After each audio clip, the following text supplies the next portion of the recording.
Yes, hello, good evening. Thank you for joining us and welcome to BBC Look North. The headlines tonight. Nothing to fear, the couple trying to overcome prejudice against their daughter with HIV.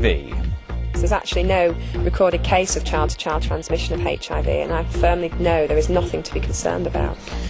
The new multi-million-pound development that could help pull Hull out of the recession.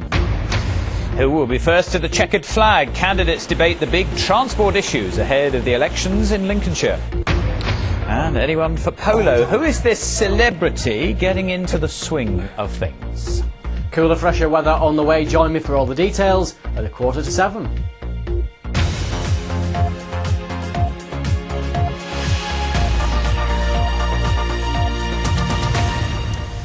Good evening. It's one of the world's most feared viruses to which there is no known cure. But that wasn't enough to stop an East Yorkshire couple from adopting a tiny South African orphan with HIV.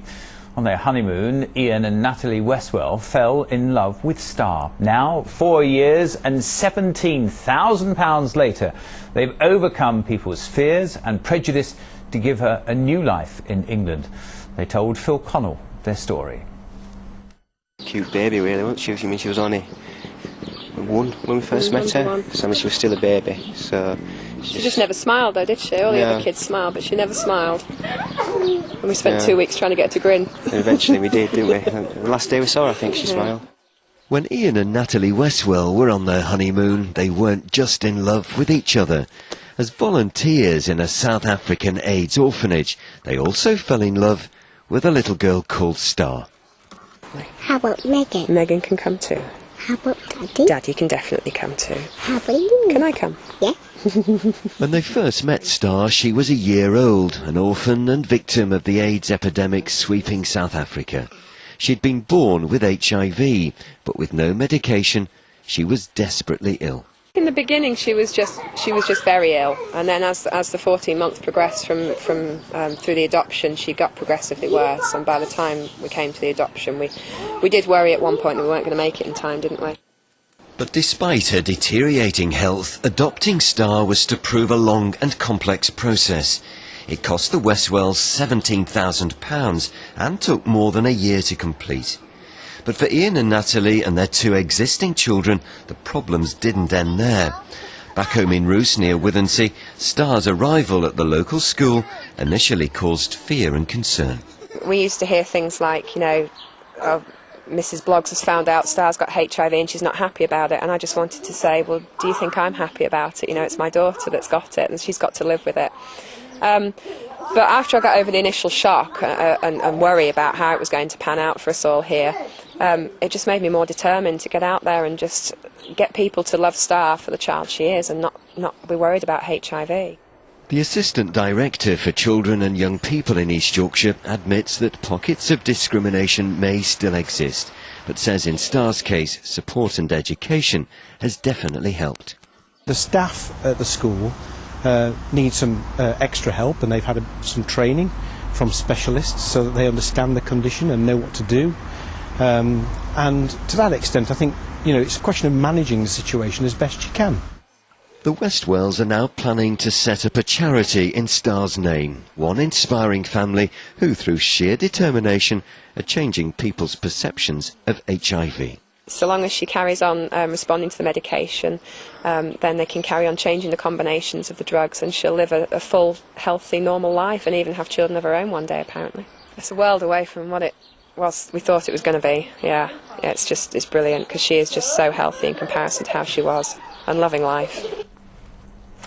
The story of Star Westwell. Well, according to the latest figures available, there are more than 11 million AIDS orphans in Africa. But in the UK, there were more than 9,000 children born to HIV-infected mothers by the end of 2008. However, the development of new medications means that just over 800 of those have been diagnosed with the condition. Well, joining me now is Dr. Paddy McMaster, a consultant paediatrician, and also the chairman of CHIVA, the charity that works on providing care for children affected by HIV and their families. Doctor, Africa has a massive problem with HIV and AIDS in children. In England, it's obviously on a far smaller scale, but how bad is it? Well, the Health Protection Agency estimates that there's about 70,000 people with HIV in the UK, but more worryingly, about a third of them may have HIV but haven't been diagnosed yet, and there's an important message there that testing needs to be increased. Fairly common for children to suffer initial prejudice from people who are basically fearful of catching HIV. Unfortunately, that has been the case. Again, I would agree with the comment that it may be just isolated pockets, and it's not as bad as it was, and attitudes are changing, thankfully. And how big are the risks of it being caught from child to child? Absolutely none whatsoever. There is no risk at all of HIV being spread from a child to a child. HIV is spread through sex in this country without the use of a condom, and it is not spread from mother to children anymore, as your previous comment made, and that's one of the great success stories of HIV management in the UK. So people's fears really are completely unfounded? That's absolutely correct, yes, they're unfounded. There's no risk of transmission in schools at all. What are the advances in antiviral medicines meant to a sufferer's life expectancy?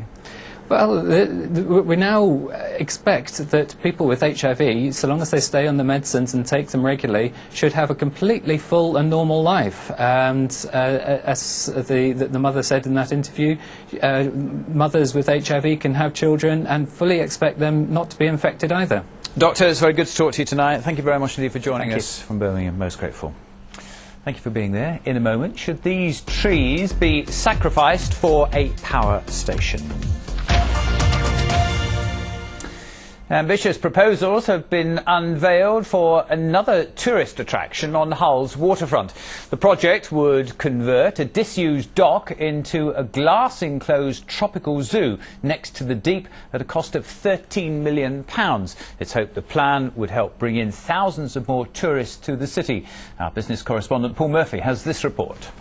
This disused dry dock on the Hull waterfront has been an eyesore for decades. But it lies in a prime regeneration area, and the idea is to harness the success of the